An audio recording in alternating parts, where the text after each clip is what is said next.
Good morning. Good morning. What's up, moms? It's your girl, Sharita, the Behavior and Literacy Strategist, coming at you from the Morgan Unlimited Growth Institute, where you can find solutions for both your child's behavior and literacy challenges. And now math challenges. Y'all started out just focusing on behavior and literacy. As I have a background as a mental health specialist, and then a special education teacher. And when I was a mental health specialist, we were very good. I was in Newark, New Jersey, Brick City, my hometown, right? So we were very good at growing kids in their behavior modification, making sure they are accountable for their actions and making good choices, right? So where I worked, we were really good at it. And then I decided I want to be a teacher because while I was working, with two reasons. One, while we were working with the kids and they were improving their behavior, and we used to communicate with the schools, and they were still struggling in the classroom. And then we started helping them with their homework, and we saw them completely fall apart. So kids were making progress in their behavior, but then when they came to homework, it was so exhausting for us because our focus was behavior. That's it. Okay, and social skills and working out problems, conflict resolution. That was our thing. We were the bomb. But when it came time to their homework, we saw that they needed a lot of help. Like, these kids can't read. A lot of kids with behavior problems that we, came into contact with, where I was working. I was in UMD&J in Newark. Shout out to the Challenge Program. They couldn't read, a lot of them. They couldn't read, they couldn't write, they couldn't spell. So we had to be right next to them to help them with reading, with doing their homework. And they would fall apart and they would act out and it would take too long. And then we just stopped doing it because our focus was behavior. But I said that, when my daughter was born and I wanted to have a lighter kind of schedule and spend more time with her, I wanted to go into teaching because I wanted to get in the classroom so that I could help kids improve their behavior and literacy at the same time. I'll talk more on that another time, right? But that's where this concept came together. Well, I work from home right now, and I take my experience as a mental health specialist and a special education teacher, and I combine them. And I help kids grow behaviorally and academically. I started teaching math over the summer. It was just supposed to be for summer, but there was a demand for it. So I've continued, and it's going really well, okay? So I have a question that I got through Messenger that I thought, I answered the mom. But I thought it was better to just talk about it because I could explain it better, okay? Mom's from Nigeria. Shout out to Nigeria. Jollof rice, okay? I eat a lot of it, okay? So shout out to Nigeria. The question is, she said, hey sis, my 6-year-old is still struggling to read. Please, do you have any materials that can help, okay? So I wanted to address this. Now, there are tons of materials out there, and I don't use a lot. Sometimes I get that question, what materials do you use? What resources do you use? I don't use a lot of materials or resources to help my kids read. The only thing my students read or improve their writing, improve their spelling, the only thing I usually use is like my favorite website, superteacherworksheets.com. And that's where you can go on, and parents and teachers can go on. You pay a membership, it's like $20 a year, something like that. And mine actually is up for renewal in like a week, so I gotta get on that. You can print out worksheets. It doesn't teach your child how to read or how to spell, how to answer questions, but it gives your child a lot of good practice. So what materials to use? I will have to say, honestly, that when I help kids read, I don't focus on materials. I don't focus on certain books that are recommended to teach kids how to read. I don't do that. I focus on the kid. And the first thing you need to do is to find out how your child reads. That's the first thing I do when I meet children during my consultations. I want to know how they read. I don't go into teaching them, of course, I'm assessing, but I pay attention to how they read each and every word. I pay attention to when they come across a word that they don't know, how they break it up, or do they just run past it, or do they smush the word together? I call that smushing, where they like, blah, blah, blah, and then they just keep going, right? Do they decode? Do they know how to sound out the word? Do they see the parts of the word, or do they see the middle of the word? I need to find out how a child reads in order to help them grow. So it's always starting with the child. It's a very customized process. Now, there are different materials out there and programs out there that will help. They have a system that helps children read. I found, for me, the best thing to do is get in close with that child and understand how they read, how they see the word, how they see a sentence, and work from there. Then I can create a customized plan for that child. And then when I'm working with that child, I'm working with a child on a one or in a group, then I know that this is tough for this child. I know that when it's time, everybody's taking turns. I know that this particular child has trouble with this. So when it's their turn, I know to coach them a certain way. So first thing is find out how your child reads, okay? Your child is struggling, they're 6 years old. That's a good time to get started because that's at the beginning. Some kids, they go on to the 2nd grade, 3rd grade, 4th grade, right? 5th grade and up, and they never mastered what they should have mastered at the kindergarten level or at the 1st grade level. And now you have to really go back and start from scratch. So 1st grade, sis, is a good grade to get started if you catch it now, because there's not much to replace. Okay, that's my job. I replace what was missing, what has been mastered, what they should have learned, that they shouldn't, what they forgot, right? So first, a 6-year-old is a good age, okay? Hello, good morning, Ling. Welcome, welcome, welcome. I got a question from a mom from Nigeria. Said, my 6-year-old is still struggling to read. Do you have any materials that can help? And I was saying that I don't really use materials. Except superteacherworksheets.com. I love that website. I've been using it since I was a teacher in the classroom and since my own daughter was really, really young. It doesn't teach them how to read, but it's a lot of good practice, okay? Number 2. So number 1, find out how your child reads, sis, okay? How does my child read? It's got to be customized. Number 2, what's getting in the way? Why is she stuck? Okay? Is she stuck because she doesn't know all her sight words? Is that getting in the way, right? Is she stuck because when she sees a big word, she wants to run? Does she not know how to break up the word, right?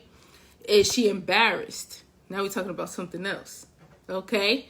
A lot of kids are afraid of failure. They don't like to read out loud and get it wrong, okay? I met a kid last night that was just like this, okay? So find out, why is she stuck? So number 1, find out how your child reads. How does my child read? Number 2, find out what's getting in the way. Why is she stuck or he's stuck? And number 3, this is so important. A lot of people miss this, but I'm so nosy when it comes to this. What does your child do to get out of reading? That has to be addressed. See, the sad part is that these things, these behaviors, these things that kids do to get out of reading, they end up getting diagnosed for, okay? When they are fidgeting, moving around in their seat, so actually use the bathroom, as soon as it's time to get to work, or dropping their pencil, or playing around and all this other stuff, and their behavior becomes a big deal. In school, because school is not, I've always said this, school is not a place for behavior. School is a place for learning. So if your child is in the classroom and doing all these behaviors when it's time to learn or it's time to work, then they're going to be focusing on your child's behavior and not on your child's academic growth. So you got to work on that from home, and you got to figure out, pay attention, okay? to what happens every time it's time for your daughter to read. Because if she is struggling to read, she's nervous about reading, she doesn't like to read, then she is going to, because this is what kids do, find behaviors, do things that will stall it, push it away, or make it just not happen in the first place. And eventually wear you down, and then you're just going to be tired and you're going to stop doing it. Because that's how kids do, okay? That's how they do it, all right? Link says, my daughter is like that. I understand. I definitely understand. And a lot of kids do this. A lot of kids do this. So we got to find out what in the world do they do, because they're smart, okay? And instead of just thinking they can't sit still, or they can't function, or they can't do it, right? They get unfocused. They get so distracted. Find out why. Let's go back a step. And why? If this happens as soon as it's time to read, or as soon as it's time to write, or as soon as it's time to answer questions, then the problem is not that they can't sit still. The problem is they're trying to run, and I call that running off the cliff, from the work that's overwhelming them, making them feel bad about themselves, and making them feel like they, feel like a failure. We have to address that, okay? All right. And I'll tell you quickly about one of the consultations I've done. I did recently. That's exactly what Mom was saying that her daughter was doing. Her daughter's in 2nd grade, and she's reading on the kindergarten grade level. She's got a lot of every kid is different. Some kids, they may sit there and just not move forward and wait for you to help them. Some kids are very active and busy, and then their mind is like, I'm gonna do this, I'm gonna do this, I'm gonna do this, I'm gonna do this, I'm gonna do this, I'm gonna do this. And then you over here about to pull your hair out. You can't go in the kitchen and cook. You feel like you gotta be right there to make sure she sits down. Y'all understand that this is by design. They're smart, right? But I noticed when we were doing a consultation part where I meet with the mom and the child together, we get to know each other, get a little acquainted. Homegirl was able to sit the whole time and just look at me, right? And talk. Soon as Mom left, she was like that too. Soon as I gave her the first task, now she asking me questions, and what they do too. You tell them to write something. Here it is, Tom. You have any questions? No. Okay. Tom, it's starting right now. What do I gotta write? Right? They heard you. They just like, let me ask some questions so I don't have to get started on this right away. So questions, and then writing one word and then say she finished. And during my consultations, I don't really engage because I want to see real deal Holyfield, what you do when you are faced with some stuff that you have to read or write or do work. So I'm not mom, I'm not helping, I'm not teacher, I'm not talking to you about sitting down. If they get up out of their chair, that's good for me to know, okay? Because I have to work on that with them. So she got out her chair. Homegirl got her chair. She went and got something to eat, honey. She got back. She was eating in the camera, but she was looking at me the whole time. She was trying to get my attention the whole time. Then she's like, I'm finished again. And then I just tell her simply, you got 5 more minutes.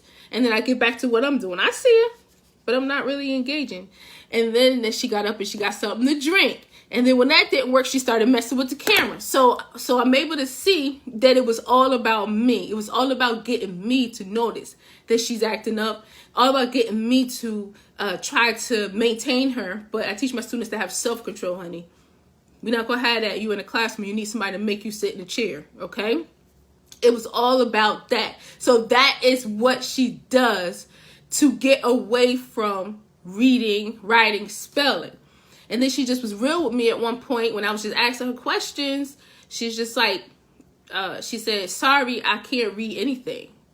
I want to read, right? And it's the heartbreaking part. She said, when I open a book, I can see the pictures. I could talk about the pictures, but I can't read anything, right? And that was she moving around, touching everything, getting something to drink, snacking, and all this other stuff when she was talking to me about that? No. All right, so we gotta pay more attention to our kids instead of just seeing their behavior and then thinking that they can't sit still or something's wrong with them, because it's not. This is what I'm trying to tell y'all, okay? Now, it might not be popular opinion. A lot of people might disagree with me, but in my years of working with kids, it's been a while, okay? I'm 41 years old. I started working with kids. Well, I'm the oldest of 7, so I was taking care of kids since I was a child. But I started really working with kids when I was in college, okay, bright-eyed and bushy-tailed up until now. And I peeped these behaviors. And when they happen for so long, it never fails, okay? All right. So number 1 is how your child reads. Number 2, find out what's getting in the way. Why is she stuck in the first place or he's stuck in the first place? Number 3, what does she or he do to get out of reading? That's so crucial. Number 4, make a plan to fix what's broken. What I mean by that, Ling, and thank you so much for joining me.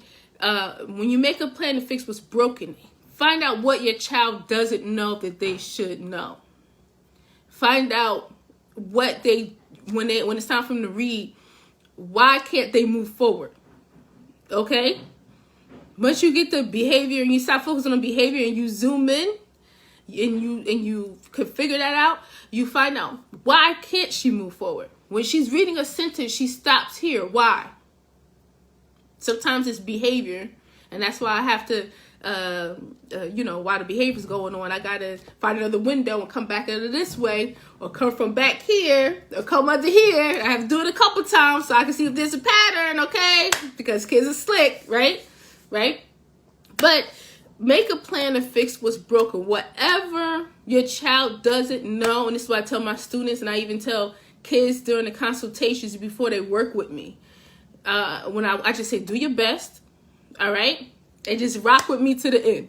That's all I'll be wanting to do. Just do your best and rock with me to the end. If you find some stuff may be easy, some stuff may be challenging for you, may be difficult.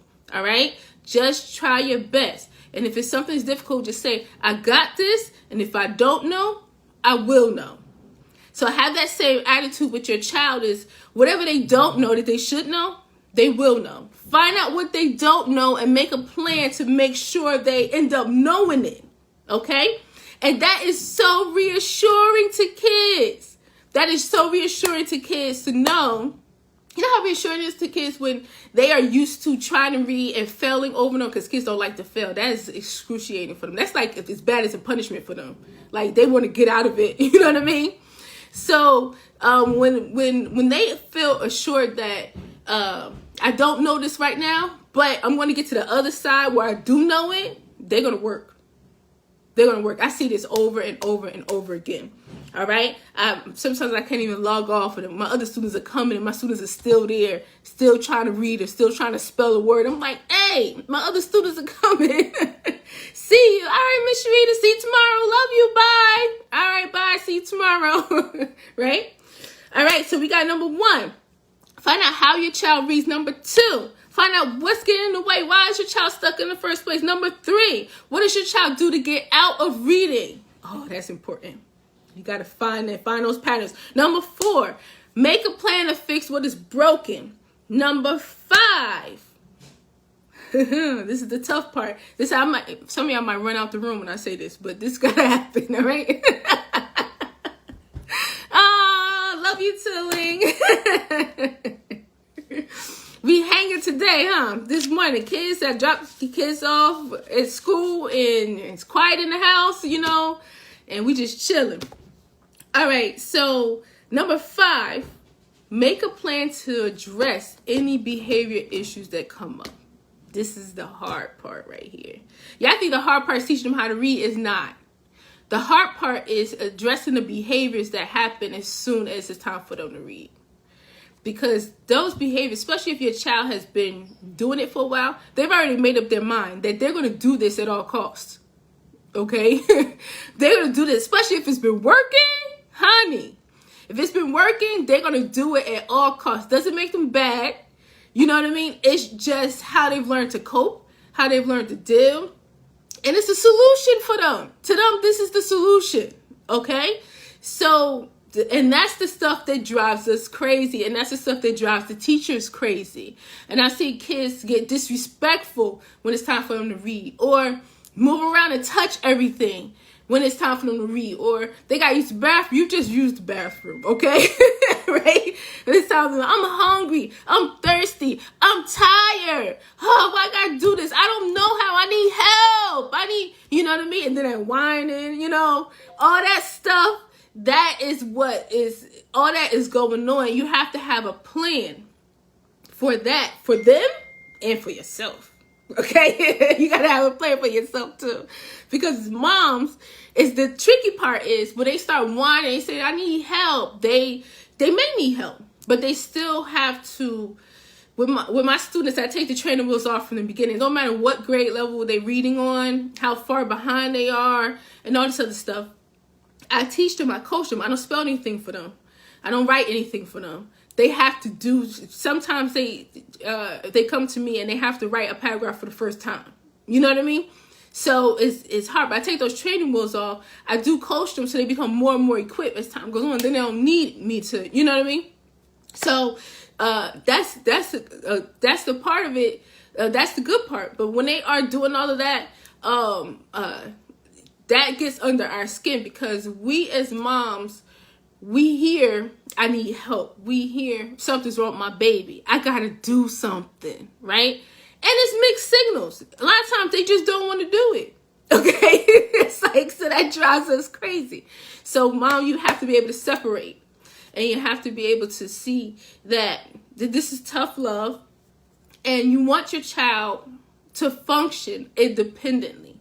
This is so important in the classroom and in life. We want our children to function independently. So that's why we have to separate it. Lee says, yes, it's very true. It's very stressful, right? To handle something. Sometimes I like to break down. And I'm so glad you said that, Ling, because that is what it's designed to do.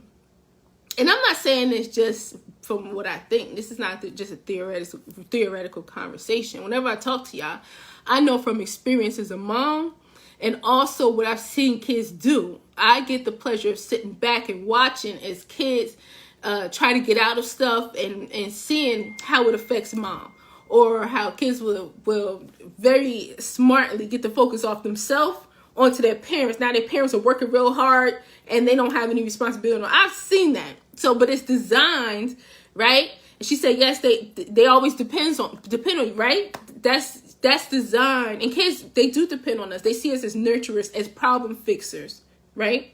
So you're going to fix this problem with my reading. How you going to fix it? You're just going to read it for me. You going to just help me with my homework. You're going to stop everything you're doing and spend hours trying to get me to read. Okay? Right? So all that's designed for moms to get to the point where we back down, we give in, we end up helping or doing it for them because it's getting too late and they got to go. And we think that it has to get done. Here's the thing, a big tip, Ling, and all moms out there. Your child has to get used to doing their homework on their own. It doesn't have to be correct, okay? And if they have struggles with reading, they can't read it at all, of course that needs to be addressed. I'm not saying give them something that they can't read at all and just tell them to do it. That's just setting them up for failure all the time. They need to be equipped along the way. But your child does need to do it on their own. They need to, even if y'all go over it and they get coached to be able to read it on their own, and it takes a while, when it's time to do the work, you do have to step back. And they're going to be looking at you like, whoa, what you doing? Right? But you do have to do this so that they can, for the first time, be face-to-face with their work and actually look at it. Because right now, they're not looking at it with their eyes. They're looking at it with yours. Okay? So that's very, very important so our kids can function independently. Again, I'm not saying it's just what I think. I'm saying this because this is what's happening in my program, where kids are going from acting out, throwing tantrums and crying, to then a mom sent me a video of her son standing up and reading a book and how good he was reading. And he wasn't asking for help. If he came across a word that he didn't know, he just said to his mom, hold on. And he broke it down, and then he kept reading. I could hear her joy through the video, and I could hear how excited. And he kept reading till he got to the end, and then closed the book. And here's the beautiful part: when he closed the book, he was laughing about the book. He was talking about the book, but he did it himself. We cannot let our kids be stuck not knowing how to read. And we cannot read for them, because how they feel when they are able to read it, when they are able to get to that point where they can read through it, even if they struggle and read it themselves, They feel so good about themselves. They will never know that unless we let them struggle through it themselves. We got to equip them, like I did. I equipped him, right? I equipped him. I'm saying that wrong? It's early. Okay, so I made sure that he was equipped. How about that? I made sure that he was equipped, and then I stepped back. I want him to be able to read, whether he's with me, with mom, in the classroom, by himself, function independently. So, number one, find out how your child reads. Number two, find out what's getting in the way. Why is your child stuck? Number three, what does he or she do to get out of reading? Number four, make a plan to fix what's broken. Number five, plan to address any behavior issues that come up. And for that, you need to learn your child's behavior cycle. Okay? And your role in it. Because moms, we got a role. They be doing this. Next thing you know, we about to pull our hair out. We like, how did I get here? All right? Okay? I know it's a mom. Number 6, the last one. Help your child find those mini successes. Many successes. What I mean by many successes? Many successes means I couldn't read this word. Now I can by myself. I couldn't spell this word. Now I can by myself. I wasn't able to write a sentence properly or a paragraph properly. I'm having a couple of my students going through this now, where now I can't find a missing capital letter or a missing period at the end of a sentence. They know how to write a sentence. They know when a sentence ends and when the next one begins. And being very excited about that. That's a major accomplishment for a lot of my students, right? So that is but first, the mini success of finding that first capital letter that they forgot to capitalize on their own and they fixed it themselves. That's a mini success. You start getting those little mini successes in, then they turn into bigger successes and then overall success. And the success plus practice equals self-motivation. Self-motivation is so awesome. Oh, when a kid gets self-motivated, that's like a Christmas gift to me. For real, I get so excited, okay? Because now you are not forcing your child to sit down and read every day. You're not forcing them to do their homework. You're not forcing them to write. You're not forcing them. They are doing it themselves. And they can't wait to read you their writing. They can't wait to read aloud to you, show you that they can read something. You know what I mean? They can't wait to finish their homework and show you, and they're like, I know I got this right. Okay? And then they start talking junk, because I talk junk to my students. I'm like, I don't know if you're ready for this word. Oh, Miss Sharita, I got this. I'm about to smack that word. What? You think so? All right, let me see. 'Cause I'm about to get a real hard one for you now, right? So they get self-motivated. They get excited and everything. And success plus practice. That means practice. When they practice all the time, and they're being equipped along the way, every single time they practice, they grow. Growth is unlimited. So that means yesterday, I'm doing better today than I did yesterday. I know this word today and I stumbled on it yesterday. And I know this, I could do this myself today when I couldn't yesterday. And every single time you do it, it's growth. So practice, success plus practice equals self-motivation. So sis from Nigeria, I told you that if we miss each other, I'm going to definitely post a link in Messenger so you can see this video. I feel you, okay? I feel you. I understand. Now is a really good time to get started. That doesn't mean if your child is old, because I have students of all ages, okay? If your child is older, they can't. You'll be amazed at how much that can happen in a year, okay? 6 months, 8 months, a year, okay? But man, 6 years old, you get started on this now, figure this out right now, then they won't have to next year and the year after that and the year after that keep struggling and keep failing, and as the work gets harder and the demands increase and they can't keep up. Your child can't keep up. So it's a good age to get started, okay? Just find out how your child learns and go from there. All right. Ling says, yes, I always force her to do her schoolwork. I understand. And thank you for the learning. You from the Philippines? Oh, shout out to the Philippines. Oh my gosh. Thank you for joining today, Ling. Oh my goodness. And you're making me remember, I hope I say it right. I used to work as an ER tech. I had many jobs in the past, y'all. Okay. ER technician back in the day.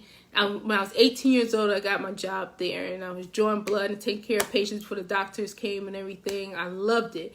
And, you know, I was around the nurses, and some of them were Filipino. And then they used to get this, bring in this food called pancit. It's a little noodle dish. If I said it wrong, let me know, right? But it is so good. So I'm going to have to go find that. That was years ago since I had some. I'm going to have to find that because I love to eat food from everywhere. Okay, but thank you so much for hanging with me all the way from the Philippines. And your child is, your daughter is having some of these issues, I understand. But you know what? It's not as alarming as we think it is. It's just finding out, customizing it, and finding out what your daughter needs specifically. And one thing we have to get out of doing, which I find a lot of us doing nowadays, is trying to say, how can I help my child? How can I help? And we need to get our children to the point where they can help themselves. Okay? Just make sure they're equipped, and then have those expectations, those high expectations. Don't be afraid to have standards for your child or expectations, because that's their guidance. And if you have high expectations, they're being equipped, but you have high expectations, they're going to keep going up until they get up there. Okay? So encourage your child to be, and require that your child be as independent as possible. Get her to do her homework on her own, and then, she come and check. Even if she make mistakes, she has to do it herself first. And then you can coach her afterwards, okay? And then one last thing, that's how I know how my students are growing, and my kids too, okay? My kids too. That's how I know that how they're growing. That's how I always know what they know and what they don't know, because they always do it themselves first. You can find out your child's struggles. You can find out where she gets stuck. You can find out all of that by her doing it herself first without any help. And then when you help her, you know what to help her with or coach her, and then expect her to apply it next time. Okay? So a student say, the teacher helped me. We don't do this by ourselves at school. I'm like, I'm not your teacher. Okay? They have to do it themselves first. So thanks again, Ling, all the way from the Philippines. Thank you from Sharafat from Nigeria. And we moms all over the country and all over the world. We all want the best for our children. We want the best. We love our children. We want the best for them. We want them to feel confident. We want them to get in that classroom and feel like they can handle anything. Like, I got this. All right? Okay, I have more to talk to you about. I just want to address this question from a mom from Nigeria. But I have so much to talk to you about, so I'm going to be back soon. Goodness gracious, I got to talk to you about so much. But I don't have a lot of time because I'll be on here with y'all for 2 hours. I'm telling you, all right? So thank you all. Thank you, Ling, for joining. Thank you, moms, for watching. Stay tuned for the next live. For more information on my tutoring and coaching program, Unlimited Growth, because growth is unlimited, you can go holler at me. Look at my website at Growth Institute. That's GROWTH, because that's what we focus on here, honey. growthinstitute.mykajabi.com, y'all. Or send me a message, direct message. Either way, you can book a consultation from there, okay? And then we can get it rolling. Because all I ever want to do is teach kids how to read, love reading, and be champions, okay?